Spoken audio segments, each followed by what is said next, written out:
Yo, what's going on, guys? I'm OMGT, And I'm Jordan. and we are the Billionaire Billionaire Book Book Club. Club. Welcome back to season Ooh. 2. I know, guys, we had to switch it up.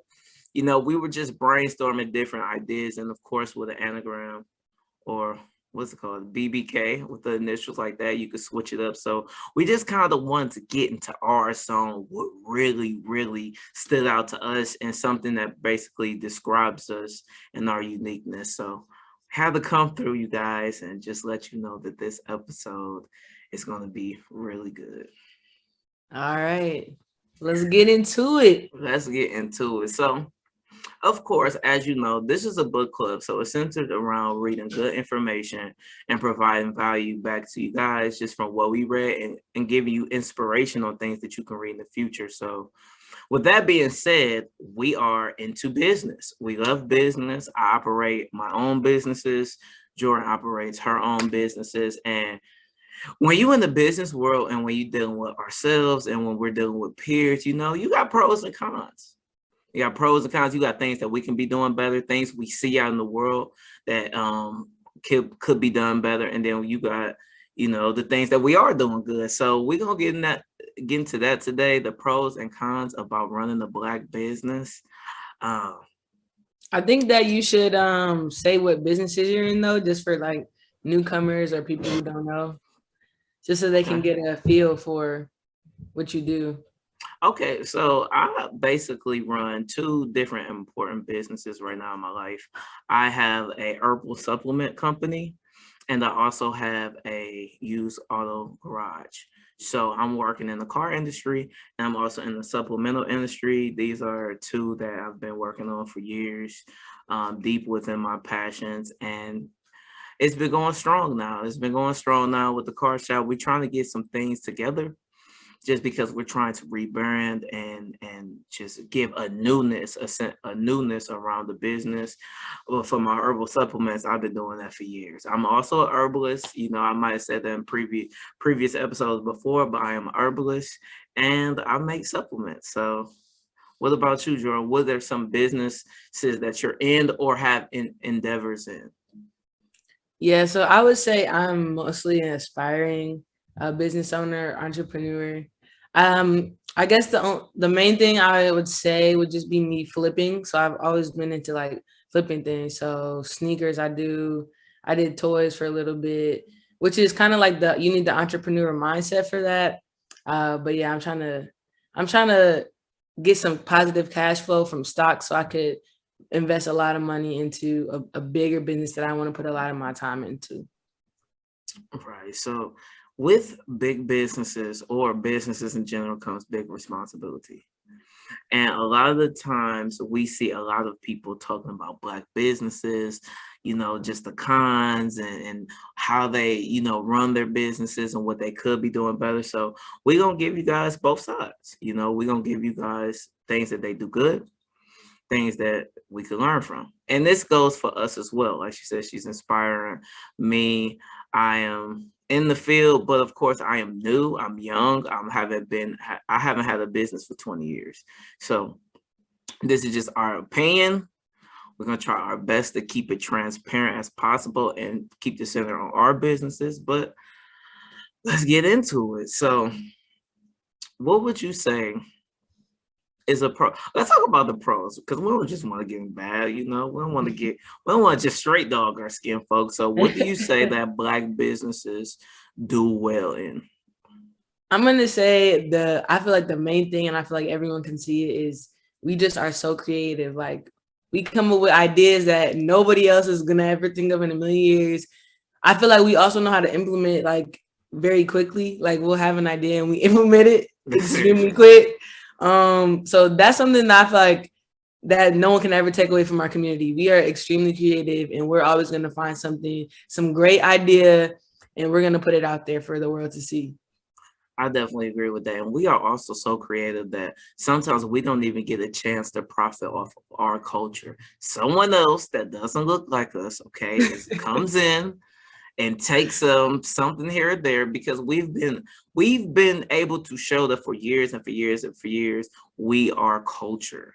And although we are leading in, they want to talk about the bad numbers, right? How our health, we lead in numbers that don't go well with being healthy. We lead in numbers that, okay, incarceration. We lead in these numbers negatively, but the things that we do good, which is being creative, which is embracing our culture, which is being hip, being fly, we get profits. They steal it. They come in our community, they steal it, then they profit off of it. It's funny. My little cousin, he has the Fortnite game, and the company itself. Now, I'm not sure the owners, okay, but I'm pretty sure they're not skin folk. Don't quote me. They doing dances that we do. And you have to spend money or get tokens and purchase these dances for your avatar to do the same dance. They didn't create that. That's not a part of culture, but it's so easy to see something hip, and we are hip and going to take that from us and then profit off of it. It's crazy. It's crazy. Yeah, some of the dances though, the creators do get paid for it though. Yeah, so I'm not sure how that works specifically.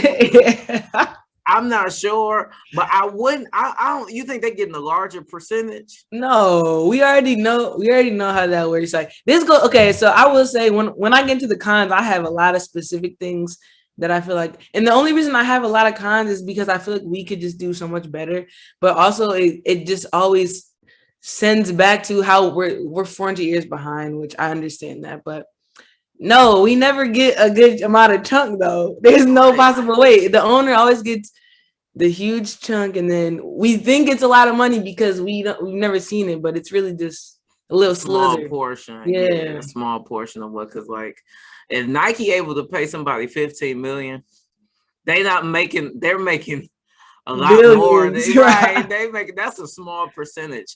But see, it's the fact that, okay, they may get paid for it, but it's just like, I just feel like people should value, or people should have the highest stake in their creations. Now, of course, we don't live in a perfect world. That isn't how society is set up for us, but you just want to try your best to get paid for things that you create. It's 7 billion people in the world, so if you have a unique idea, you should profit from it. But if we aren't in control and we don't control the narrative or the companies, that won't happen for us. So do you have another pro? Let's see. Okay, so I would say another pro that we have is being able to provide for our communities. So I say this, and I can just speak for my proximity. I see a lot of up and coming entrepreneurs who've been in the game for a while. I see them being in our communities, and sometimes when you're in like the inner city, right? It can be hard, and a lot of people can be scared because you're thinking about getting robbed. You think about, am I gonna make a profit here? But check cash in places always make a profit. Liquor stores always make a profit. Hair stores always make a profit, and we don't necessarily outright own them. So we know it's money in these areas, but it just have to be redirected. So I feel like we do a good job, at least in our proximity, of not opening up a Black store in Asian town. Now, whether we can or not, I'm not sure about that, because it's a deeper politics, but I know people who specify and say, you know what, I'm opening up this healthy food, plant-based food eatery where you can get smoothies, juices. I'm gonna have that in 105. If you don't know where 105 is, it's basically in the inner city. It's in Cleveland, but she's making sure I know the owner, she's making sure people get good food, good quality food in areas where that might not be popular, or that might not be what people want, but she's showing them you can eat healthy and you can get good food. So I've been seeing, I don't know if this is a new thing, but I know we've always had, I mean, even since, the Black Wall Street, we've always been opening up companies in our neighborhoods, which I feel like we should, which in proximity be our options, but it's a passion behind it too. You can open up a store, like a Chinese person may open up a hair store in our hood, but they following us around all the time. They making sure we not in there doing nothing illegal or whatever the reason may be. It's not really a passion behind it. You're trying to make money behind it, and that's the difference. So, like I said, I've been doing just, I want to salute that, because in order to be in a neighborhood that may not necessarily be the greatest, but you still want to give back, you still want to say, hey, you can make money in these areas where we live at, because we do have money. I think that's very, very I think that's very good. Like, I think that's a very, what word am I trying to say? Commendable. I think that's very commendable to still do. Hmm. Yeah, I agree. I do think we give back often. Um, I mean, not to say that other ethnicities don't, but I feel like, since again, this just trails back to us being behind, like we have a lot more people to lift up than they probably do. So, but yeah, I agree. But guys, with every pro, you may have a con, and the con is not to be negative or to target, but it's just so we all have a learned experience of what we can do better within our businesses. So this is just this is a teachable lesson for us all, because we all have to have each other back. So it isn't about down in the white businesses or China Asian businesses or any type of business, but it's just about, I support my people as if every other race do. So with that being said, we got some things we need to work on. Yeah, I agree. We have things we need to work on. And like I kind of stated earlier, I feel like I'm kind of very picky about certain things, because I just want the best for my people. And I like to compare, like, these businesses that are successful, how do we differentiate from them? And a lot of them are like very obvious, and they apply to a lot of Black businesses. And I think one thing that I feel like I've heard almost everyone complain about is like pricing. I feel like Black businesses pop out with these extravagant prices. And I'm not saying that, oh, because we're Black, we should be market less than. But if we look at a lot of the fast fashion that are making billions and millions, those clothes they have like $5, $7 t-shirts, but our businesses pop out with $50 t-shirts. This is a huge differentiator, as we can see. Like, if our t-shirts were, once again, I do feel like all this can go back to certain things. So manufacturing prices, they might be able to get their shirts cheaper and things like that. But still, this is not something we can just ignore, that we have these million and billion-dollar companies selling clothes for $10, $15, and all of our clothes, the minimum is like $50. And that's where we can lose business from that. So let me ask you this. If somebody was to ask you, okay, well, it is the manufacturer cost, because even some people some of the businesses that's huge that have these workers in these shops may pay them pennies per hour, but we don't have access to that. So what would you suggest to us? Okay, I'm super passionate about this again. What other ethnicities would do, as I've seen with my own eyes, and also just listening to podcasts and interviews, they will take the loss until they have enough money. That's something we don't do. We want to recoup all our money instantly. We don't want to take the long road. I see this so many times. We really want to be like, okay, this year we need to make this to get our money back. While there's other ethnicities and other races who are willing to take the long run. They're waiting to take the generation and pass it down. Okay, we may have to take a loss this year. We may have to take a break even this year. And by this year, this is when we're going to start seeing the money roll in. That's something I don't see with businesses like us. So, What's your opinion? What's your opinion on that? Like I said, I feel like it depends on the individual company, because I do hear, like a lot of different manufacturer costs, or even the people who own these sort of, like, let's say, for example, we own clothes like factories. Okay, well, I'm looking at you, or I know your name. I'm gonna give you this rate in comparison to, okay, I'm gonna give you, oh, okay, your name is this. Okay, I see what you look like. I'm gonna give you a cheaper rate. I feel like that's a big complaint amongst entrepreneurs as well, just not getting I'm not getting fair treatment. So, okay, if I take this loss, I ain't really making no money. I'm not really in a position to take a loss. I'm not making with this. He got a family. He got a family. He got cars, and they have assets in their name. We don't have that. My daddy didn't pass me down anything. My mother didn't pass me down anything. So, what is it that I need to do to where, okay, well, maybe this price is for a reason. Like, I know my worth. You hear that a lot, right? I know my worth. So I have to charge this price. I have to, in order for everybody to eat, or for me to even make a profit, I have to charge this price. What would you say to that? I Get out mean, that there's gonna business. there's gonna be there's gonna be barriers to everything. Like you're making valid points. So yeah, if someone's blatantly gonna give me a worse price because of the color of my skin, there's nothing I can do about that. But I'm just saying on a general something I've like seen visually that I've noticed is that we tend to not be willing to take a loss. And then I also understand your point of, okay, well, maybe Jimmy can live with his parents and his parents are paying all his bills. I mean, this can just be like a continuous thing, but I think at the end of the day, if we ever want to be like those type of huge companies, we gotta figure out a way to kind of follow their model in some ways. Yeah, I agree with that. I think that's honestly like I said before, it depends on the individual and their situation. But outside, okay, so let's talk about this thing since we on the prices, right? So having a business, running a business, right?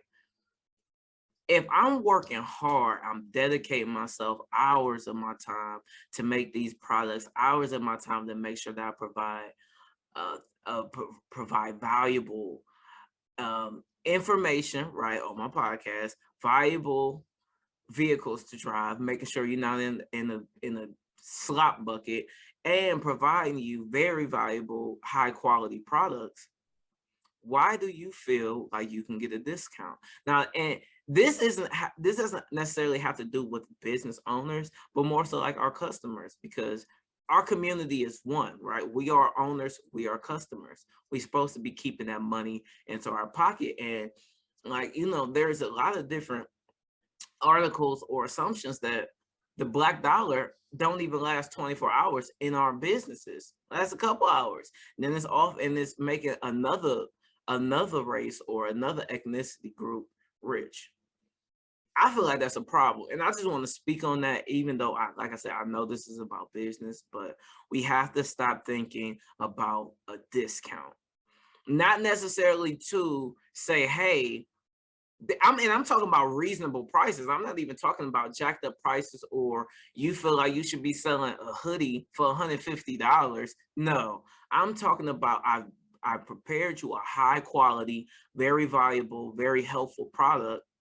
How are you to say, because we are skin folk, you deserve an automatic discount when you didn't get a discount off your Apple Watch, you didn't get a discount off your shoes, you didn't get a discount off your jersey, you didn't get a discount on the luxury vacation you just went on, but you want a discount from me and I'm not providing one. That's taking food out of me and my family mouth. But you okay with paying them top dollar. So how you feel about that though? Have you ever experienced or known people who thought it was okay for discounts, or like what do you feel about that in regards to our community? You know what's funny? I was okay. So I mentioned I flipped sneakers or whatever. I used to in the beginning when I didn't have that much capital, I only flipped like Nike outlet shoes, so just basic Nikes that usually our people don't care about. I was selling mainly to other type of customers. But when I started getting into like Jordans, like Jordan ones, everybody was asking me for discounts, and I was like, I don't even want to sell shoes anymore. Like it was really like these foreign people wanted like $400 shoes for $200, and I felt bad for being like, no, you can't. But it really made me feel bad because I had all these sneakers, but I'm like, I could get double what you want to pay me for it. So it's like, I feel like this could be like, kind of like, what word would I use? I don't even know what word I would use, but I feel like it's kind of discouraging because I feel like you feel bad that all these people asking you for discounts. And it's like, I could give you a discount, but it's like, Or this customer will buy at full price. Just like you said, like you paid Nike full price. Why can't you pay me full price? Right. Like we need to, like I said, like I honestly believe this, and I'm not just saying this just to say that. I feel like we have to, and I think we talked about this in the season finale when we was going over the 5K standard for investing and that when it comes to dating. We have to make this what we carry around in our pocket, our bank account. There's certain type of numbers that we deal with. We have to up it. Okay, we have to make these prices that seem super large. We have to minimize them. Okay, so like for example, I was talking to my friend, right, and my friend he's saying this beautiful. We into crystals. I'm into crystals and different jewelry. This guy's selling this medallion, this authentic medallion, handcrafted for about, let's say, $700. My friend thought that was a lot of money, right? And in most respects, you know, whatever your threshold and pricing is yours, right? That's an individual concept. But my head, I'm thinking like, okay, well, if it's $700, I need to be making the amount of money to where this is minimal for me. I can't, and I don't I don't spend a lot. Like I'm a person that's very okay with not spending money. I don't need the newest this, newest that, but I also know what money is. So if I'm telling myself that hey, this certain amount is a lot of money, which it may be because over 60% of Americans don't even have 600 in their savings. So I understand a lot of people working with this average amount of money or paycheck to paycheck sort of lifestyle, but we have to change that. And I feel like as business owners to be successful in what we do, we have to have the customers that have the amount of respect for what we charge. Like I said, this doesn't have nothing to do with people who jack up their prices to make a larger profit at the end of the day, because I don't feel like that gets you anywhere either. It's just gonna be people mad. Like, I don't never want to shop with you because it's not even reasonable. You didn't even, and when you look at what it costs to make this jacket, this outfit, it didn't even cost you as much as what you're selling it for. And this is from the knowing behind the scenes of what it went into, not people I don't know, but you have to have a higher threshold of what you perceive as money. Okay, because certain amounts can't keep bothering you. You know, okay, Apple Watch is $299. What can I do to boss myself up, boss my life up, boss my pockets up to where $299 is nothing to me? If we I have was that, actually about to be like, wait, that's it. right, right. But you see people trick or $299, $399, $100 more. But you see people real life trip on that. And like I said before, I didn't come from a household to where it was given to me. I come from a household of two entrepreneurs, two hustlers that worked for everything that they had. Work, work, work, work, work. And I was talking to my dad the other day. And I'm like, you know what's crazy? I've never heard you calling off. Like I've never heard him talk about calling off, even seen him call off. He make it to work every single day. And he was able to provide for his family. My mom is the same way. My mom works, just, you know, and like I said before, when you get older and you have an entrepreneurial mindset, you want to work smarter, not harder. But it comes from nothing. So it isn't the fact of, oh well, you know, everything was given to you. Not in my case. All I see is work, and that's all I do. Yeah, so when it comes to your clientele or your customers, let's talk about that. So I feel like that would be how you market. Or how we were saying earlier, you were saying how some of us will put stores in certain areas to try and help out. But what type of customers would those be attracting? That's a good point. That's a good point. That's a good point. So you obviously going to attract what's in your vicinity, but I feel like it's a responsibility. Okay, so when you have a brick and mortar store, when you have a physical location, and you're in a community that you know may be underdeveloped, or you know maybe have things you know that they can maybe not in the best conditions, what can you do besides provide a product that's going to help uplift your community? Okay, are you going to be a trust, even just be a trusted a trusted salesman. Like, okay, well, hey, look, maybe I can't give you the price you're looking for, but I can make sure that your car not broke down in a week. And by me building that trust with you and that rapport with you, you're going to recommend somebody. And like I said, maybe it's just about working with somebody, but you want it to be on both ends. When you have a business, you don't just you want to provide value to your customers, or at least speaking for myself, I do. But I also want the customers to be receptive of it. I want you to understand that this is a little bit different. And not every person in this game has to snake you. You see what I'm saying? So of course you're dealing with your community, but by just trying to be a little bit better than the people that they've received, maybe they can start developing some type of rapport, some type of trust, and eventually be better individuals themselves. Now, you can't control anybody, of course, you never know, but you just want to try. So at least at the end of the day, if it don't work, I know I tried, and I'm okay with that. I'm okay with failing at it, but I'm not okay with not trying, if that makes sense. Yeah, I can see what you're saying. So being how you treat somebody can kind of change the way, maybe if they it can kind of change their behavior towards you. So I understand what you're saying, like creating that rapport, creating that mutual respect. I agree with that. Yeah, it's not too many options, right? But you just got to think, like, even with our channel right now, what we're doing, we're reading books and we're providing valuable information for people who may not want to read, can't read, don't like to read, but we're conducing it down and taking away valuable bits of it, giving you guys that, trying to inspire.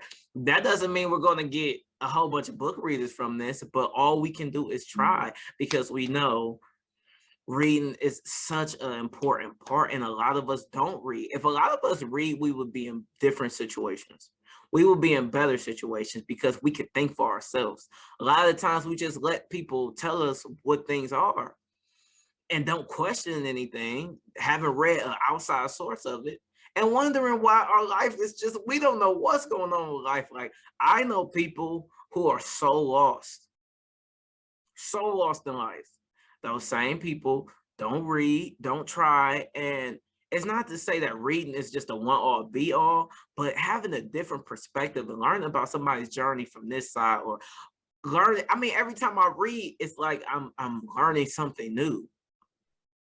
So again, it's just about trying. And it's not just on the responsibility of the customers, but it's also on the responsibility of the owners, because it is shady people out here too. You know what? You actually made me kind of not change. I didn't change my answer completely, but I want to add something to my answer. Okay, so when you said you want customers who are gonna value your product, that's my only reason for I can understand pricing now. But I think this is with specific industries. Like I'll take for restaurants, I'll take it because now I've been to a couple like restaurant size bars lately, and they can be like maybe 3 minute walk from each other. But I feel like the clientele is just different, and I do feel like that has to do with pricing because you're gonna get a certain type of customer that will actually come in and pay $50 for a burger or for some steak. So I think with certain things, okay, I can see the pricing. It's like I want to attract these type of people, and therefore I'm gonna stick with my pricing, and that's that. I'm not changing it. Yeah, for sure. I mean, for sure. The price will keep a lot of people out the building. Yeah. That's true. That's true. So, what else would you say? What else do you feel like we do good at, or we could work on, What do we do good at, and what can we work on? or what can we work on? Or what? Let's okay. So I got something right now. I'm gonna talk to our community about this because I feel like this is just important. This is important for all races, all ethnic groups. It don't matter what type of businesses you are. This has to do with everybody, but I'm gonna talk about us because, like I said before, I'm gonna focus on my skin folk, right? Even though everybody can take some gems from this. How you treating your customers? I feel like if someone comes into your establishment on your online store and you have an attitude with them, you have no respect how you're speaking to these individuals, They're trying to patronize you.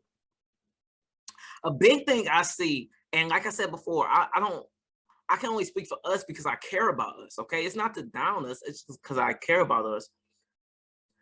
I see people, I hate people. You gonna tweet this on your social media that you hate people, but you selling these products?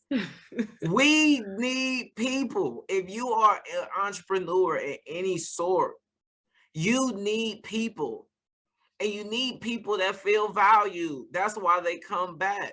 I don't come back to bad establishments where I know that the waitresses are going to be rude to me, where I know I'm not going to walk in Saks Fifth and have this man eyeballing me because he's looking at me and he feel like I can't afford everything in here. Man, I could probably afford what more than you can, but you don't know that because you made an assumption about me based on my skin color or how I dress, etc. We don't need that same treatment with our own. Like I said, if you don't do this, I'm not talking about you. I'm talking about people who don't have a certain respect for the clientele that's trying to patronize you and your business, feed you and your family. We have to do better at the attitudes. We have to do better at just having conversations. We may disagree. That's okay, but let's be respectful behind it because not everybody see the same way. We born in different households, different lifestyles, different parents. No one's going to see the same way, but we can just be a little bit more respectful. We owe that to us. We have to have a certain honor and dignity about us because let me tell you something, the news going to portray us to be something different. We don't even hold our own image. We don't, somebody else control that and snip it and cut and edit out the most vigorous parts and the most violent parts about us and place it on a national platform to where people can get these sort of perceptions about us. We don't need to keep doing that towards each other. If I'm asking you a certain question, don't get no attitude with me. Just explain it to me. Maybe I don't know. Maybe it is a simple question. Maybe I should just know, but I don't. That's why I'm asking. We need to hold ourselves with higher regard, and that's for everybody. But I can't police them. They're not going to listen to me. I can't police them on the other side because they're not going to listen to me. They might, but I can police us because I'm working with you. I care about our community. Yo, I think that's a big one because I feel like a lot of people complain about how business owners treat the customers. And I see it a lot. It's like on Twitter, people are always complaining about how they feel like they got bad service. I feel like I've experienced bad service multiple times. So I agree. I agree with that 100%. And I feel like it also is, I feel like it might be because they like, I work for myself. I don't have to answer to nobody. I do what I want. I feel like it's the I do what I want attitude is where it's coming from versus maybe other type of business owners might say the customer is my boss because they're paying me. And I feel like that's different, that different type of mindsets there. Yeah, agreeable. So with that being said, like you said before, you okay, well, no one I answer to me, I run my own business, but you need patrons. You need people to patronize your business. So you would think, I'm not saying be kiss butt. What I'm saying is just provide value, stand on what you mean, and just treat everybody like you have respect. Because if you know somebody coming in, let's say for example, your business owner, you have a storefront, and you know this person has millions and millions of dollars. When he come to your store, 9 times out of 10, you not having an attitude with him. Hey, how you doing? You want a bottle of water? Can I get you something? You're going to be as respectful as possible. Now imagine if you treated everyone like that. You still might not get a sale, but that's not the point here. If you provide a valuable product, if you're in a valuable industry and you giving back that to people and addressing needs, sales will come. You just have to know that. You have to know in your heart, if you have the right business module and you have a great team behind you and you did your due diligence and your research, sales will come. We're not tripping on sales, but where we are, it's just the fact that we have to carry ourselves better. We have to. Sometimes I go in the store and let's say I don't eat out a lot. I don't. I like to cook, but let's say I do. If somebody has a bad attitude when they're making my food, I don't even want it no more. You know what? Never mind. Because I believe in energy transference. Okay, you're mad, you making my food, the energy is transferring into the food. I'm gonna eat the food. Now I'm just sitting up there like, oh, like what's wrong with you? I don't even know.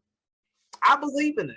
So I don't even deal with it. I don't want you upset. If you don't want to work, don't come in. We not gonna do that though, because we need that check. But we just have to we just have to carry ourselves better just as a whole. Treat people with respect. Yeah, I think it's about under promising and over delivering. I think that's big, especially for business owners. If you can make someone feel like this is what the minimum standard and you give them above and beyond that, you'll have a customer forever. And actually, that even applies to 9 to 5. So 9 to 5 businesses, all of that. If you have a project due and you're like, oh, I think I'm gonna get it done this month, and you get it done a month before. So it's really all about that. Right. And that brings me to my next pro, I would say.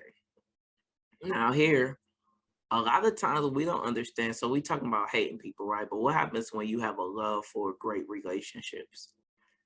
You can get a lot of things done based off a great relationship. And what does that come with? Treating people with respect. If this person is showing up for you, you show up for them. And if you don't show up, you having an open communication. Okay, I didn't show up like this. My apologies, but you still keep showing up. I feel like in the Black community, I feel like we are getting better. And I'm speaking on examples I've personally seen of building relationships, not targeted off prey or doing someone wrong or scamming them, but just because, okay, maybe I might not make the maximum amount with this deal because I split it with you and we're going into this house together. But if I've known that you, okay, maybe my weaknesses are your skills are my weaknesses, etc., we build a great relationship because we're showing up for each other. And now this one deal that turned into 10 deals. And I would have never did the 10 deals by myself because you are greater when you have a team, when it's not just you. You cannot do everything. And that was something I struggled with for so long. I'm just now getting to the point where I'm just like, delegation probably will help me because although I want to micromanage this, I need to get more stuff. I need more time back to me. So sometimes I have to just develop great relationships and just trust. Hey, you know what? Do this. Thank you. Patronize them if I need to. Come through for them if I need to, because I just know this person got my back. I got this person back. Now, sometimes that happens. You get burnt. You get scammed. That don't mean you throw in the towel or you give up. That means you keep trying. It's 7 billion people in this world, and we've only been able to meet and hang out with and conversate with our proximity. Now, due to recent years, the internet has been such a huge thing, and we're able to talk to them, talk to people outside of where we stay. But building great relationships is all on the foundation of what type of person you are and what you stand for. And I've been seeing a lot of that. I've been seeing a lot of different real estate groups get together. I know, in Atlanta, I've been seeing a lot of different trainers come together and just like, you got your thing, you got your different thing. Let's partner. Let's all get this money. Let's let these people get fit. Let's crank up this industry. But you need great relationships for that. Yeah, I definitely think that that's one thing we're good at too, is being able to network and making something out of a group. Um, yeah, I definitely agree. And I think for businesses growing, you definitely need that network. And I feel like that also just ties back into what I was saying as to us being far behind. There's other businesses that just have that network that we don't have access to yet. So yeah, it's crucial that we're taking the time to link with other people, especially like you said, we have the internet now. We didn't have that before, so taking advantage of that and linking with like-minded individuals. Oh, it's good. Yeah, that's true. And that's just, and like I said before, a lot of these transparencies come from myself because I've seen areas that I can work with. And even just when I'm trying to partner with somebody, like me and Jordan, we're partners on this, and we tend to get along very well. Now there's certain things that she may do better than me and vice versa, but we're able to communicate effectively and just get the what is the common goal here. But I didn't want to do when I thought about doing a podcast, I knew it was not something that I wanted to do by myself.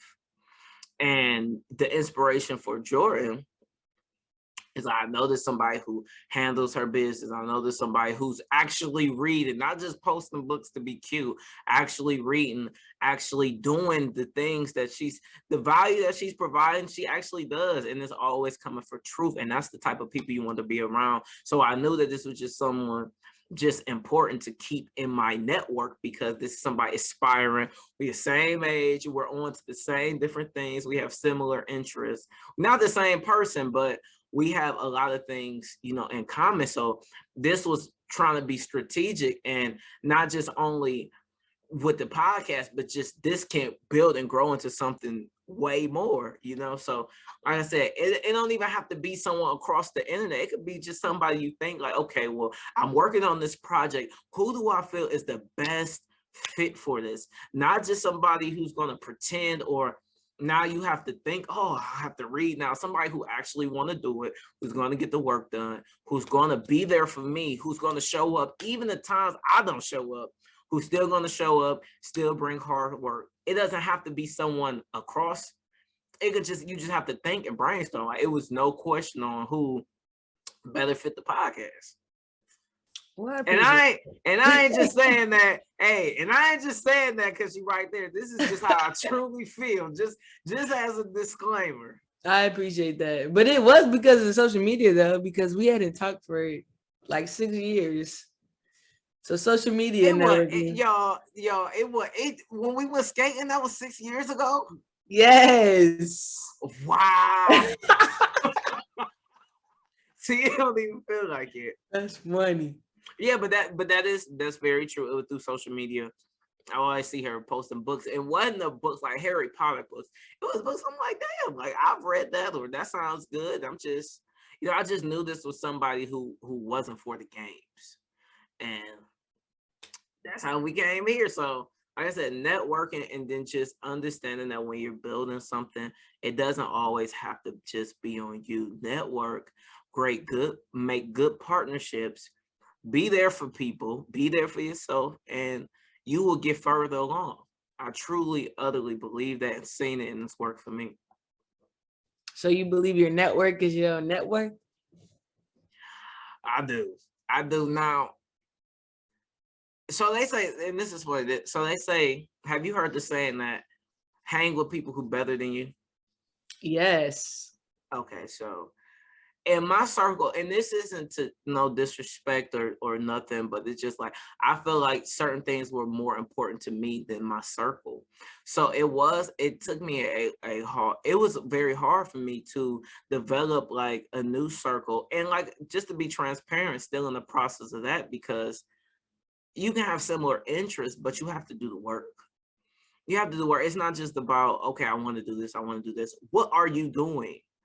Okay, I want to read. When are you reading? Like, so for me, it was hard because I was just so comfortable about the people, so comfortable around the people I was raised with, the people I went to school with, my best friends in the world. Still to this day, still my best friends. But as you get older, and when you see all of your friends striving for something, maybe you notice that the stuff I'm striving for is different than the stuff that I see them striving for.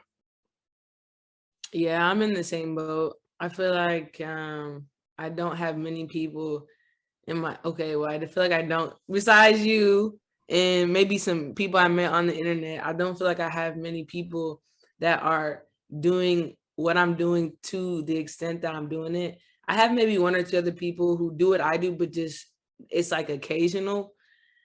I'm really trying to get to the hang out with people better than you, but I feel like it's difficult because it's hard. I feel like it's hard to find, especially in our location. I feel like I need to move somewhere where there's more like young Black professionals.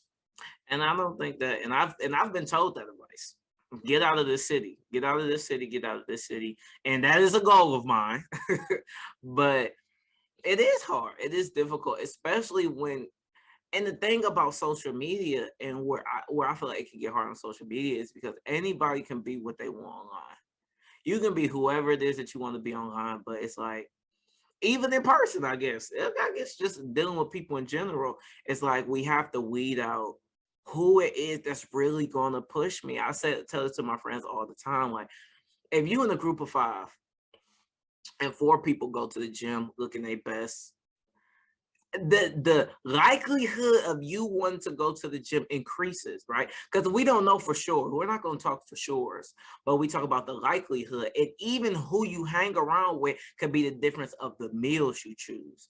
I say this all the time. If you in a group of 5 and 4 of them okay with Taco Bell, let's say they say go to go there every day, go there every day, go there every day. You in the car, you chilling with them, you hanging around them. Everybody, this so good. They got the sauce packets. It's so good. The likelihood of you wanting to try that sort of food and then keeping it in your diet, it goes up. It goes up, and everybody want to say, "Oh, I'm an individual.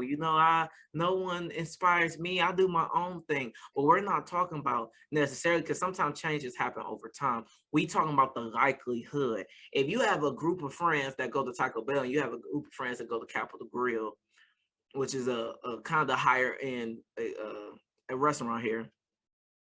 Them 2 different conversations too. You have 4 friends that's okay with eating whatever they want, no accountability in their food. Then you got 4 gyms, health conscious, going to the gym. The conversations are different. You cannot ignore who you around affecting you, but like she said, sometimes it's hard. So you just got to keep trying, keep weeding through, keep making relationships. Some of them will last, some of them won't. But the goal and the point of it all is to try. Reach out to people, get out your comfort zone. I've reached out to people. I've been in the gym and I've seen people with better physiques than me. How long you been working out? Like when do you come up there? Sometimes I was annoying. Sometimes you had people just, oh, let me do this and make sure you're doing this. Pull out. You had some people wanting to just was waiting for you to ask them, hey, let me show you how to properly do this. Let me show you. Then every time you come in the gym, hey, how's it going? Hey, how you doing, Troy? What's going on with you? Building relationships. You never know, but all you can do is try. Yep, I 100% agree with you. So, people, as you can see, it's a lot to benefit from what we do well, and it's a lot to change or grow or learn from. Like I said, this isn't exclusively for our people, but I'm talking to our people right now because we have to get better. You want to know why we have to get better? Because we got us. No one has us like we have us. So from peer to peer, from entrepreneur to entrepreneur, from customer to customer, let's just do better. And let's try to keep our people accountable and doing good work, good business. Yeah, I definitely think in the upcoming future, like we're gonna completely change the game. I think we're gonna come with a completely different energy. It's just that we had to start at step 1 while other people are at step 25. But I definitely have a lot of faith in my community. I think we're finally getting the ball rolling with a lot of things like businesses, investing, working for ourselves, different streams of income, side hustles, etc., etc. And I was gonna start back where we bring it back, which are the books, the knowledge, and that's what we're gonna help y'all out. We're gonna get you right there. So Billionaire Book Club. All right. If you leave a comment, do you feel like we missed anything? Do you feel like it's something that we should have gave a applaud for our businesses? Do you feel like it's maybe a con we missed? Maybe something that you personally experienced? Leave a comment. Let us know. Of course, we doing the reading for you. We want to inspire you guys to read as much as possible. And thank you for tuning in to another great episode. I'm OMGT. And I'm Jordan. And Peace.